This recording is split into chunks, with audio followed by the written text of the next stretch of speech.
Arjun, tell us, I mean, given the fact that, you've been involved with Singapore cricket for this long, you've, seen some really good days, some bad days.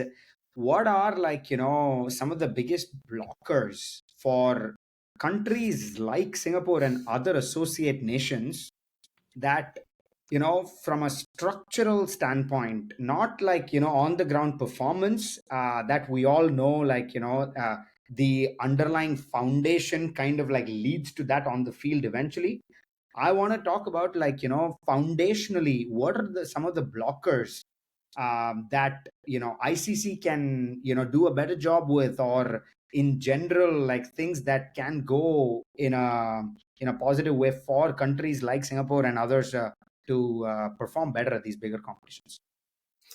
Yes, Srinath, it's actually obviously a bunch of factors, but I'll try to simplify it because you asked about foundation cricket, right? Foundation cricket at the end of the day is the responsibility of the local cricket body, not so much ICC.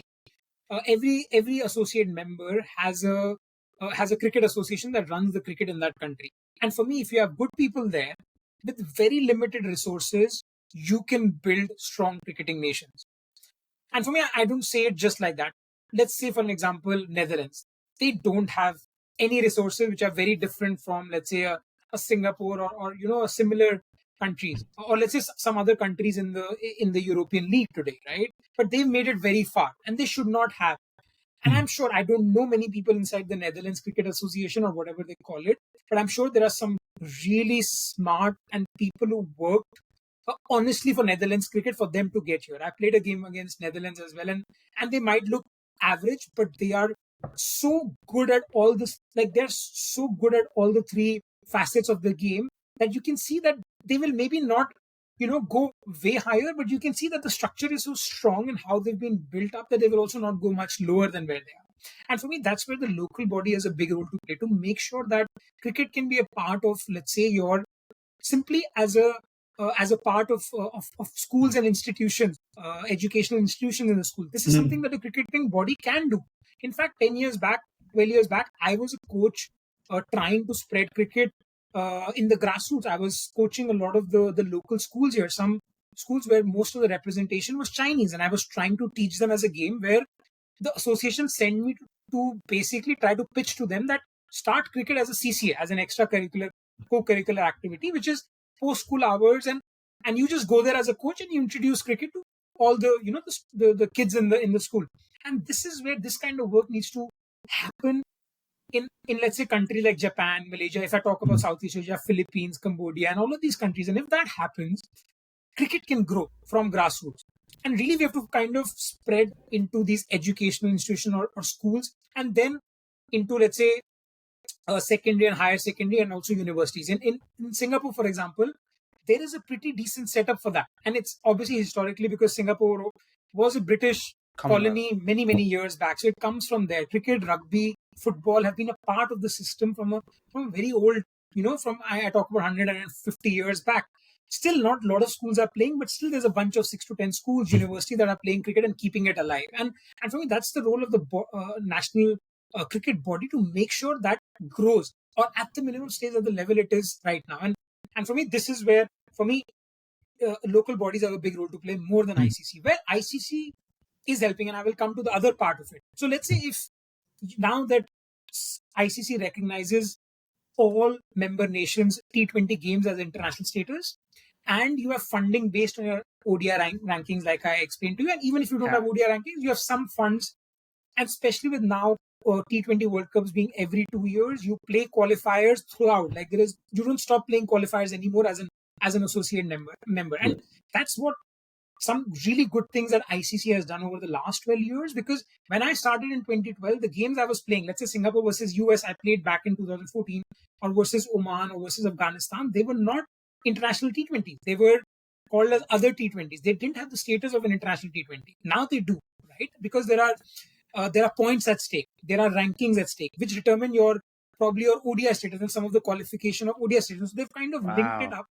And because of that, ICC has come a long way in making sure that they can use the platform of T20 cricket as a way to globalize the game. And we've seen it very well through more the end product. What you see with 20 teams inside the 2024 T20 World Cup is work that started in 2019, in fact, when they Right. took the decision, ICC, to make every T20 game between two countries an international game. China plays Japan. It has the same status as India plays Pakistan. Obviously, not the same number of points at stake.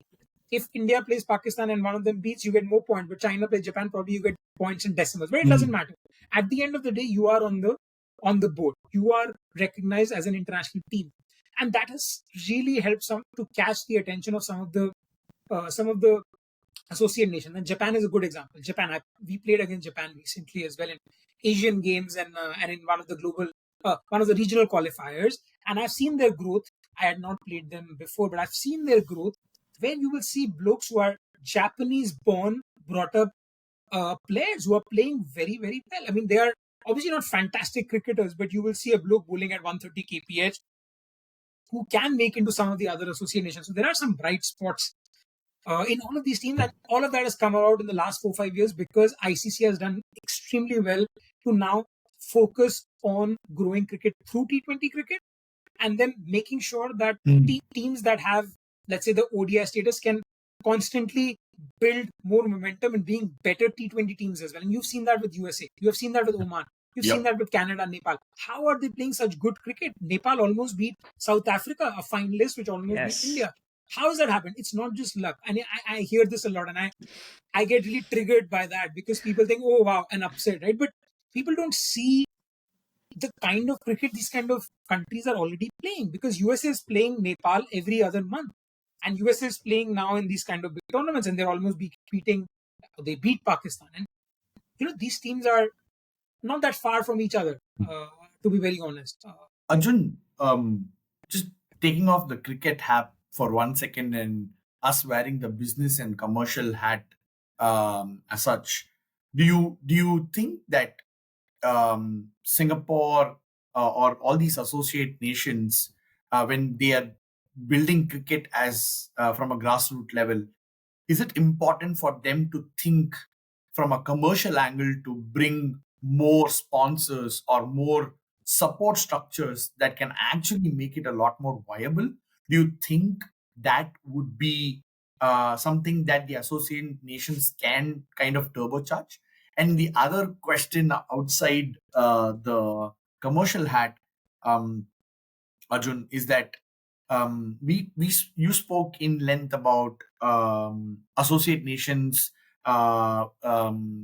transforming the game with respect to T20, and it's funny still that some of the status is based on ODI structure. Do you foresee that the whole kind of a foundation built on ODI as a state is going to come down very, very rapidly? And given the fact that T20 is going to go a lot more on the global stage, that is going to set the precedence as well. Right. So I'll take the first question first about the commercial aspect of cricket. To be very honest, like I explained in my previous answer to your question about the blockers. So I mentioned mainly two, let's say, enablers in a way. At grassroots, the local body has a big role, and at the highest level, ICC has a big role. So let's say if we simplify what needs to be focused on, right? So from the commercial aspect, see, the thing is that unless there is viewership, there is no commercial aspect to cricket. And that's where, for me, digital streaming and being able to access cricket from anywhere at any point of time is changing cricket in many ways, right? As long as there are viewers, we can get some commercial aspect to the game. Let's say if tomorrow Singapore is playing Malaysia and for some reason there are 100 million viewers, right?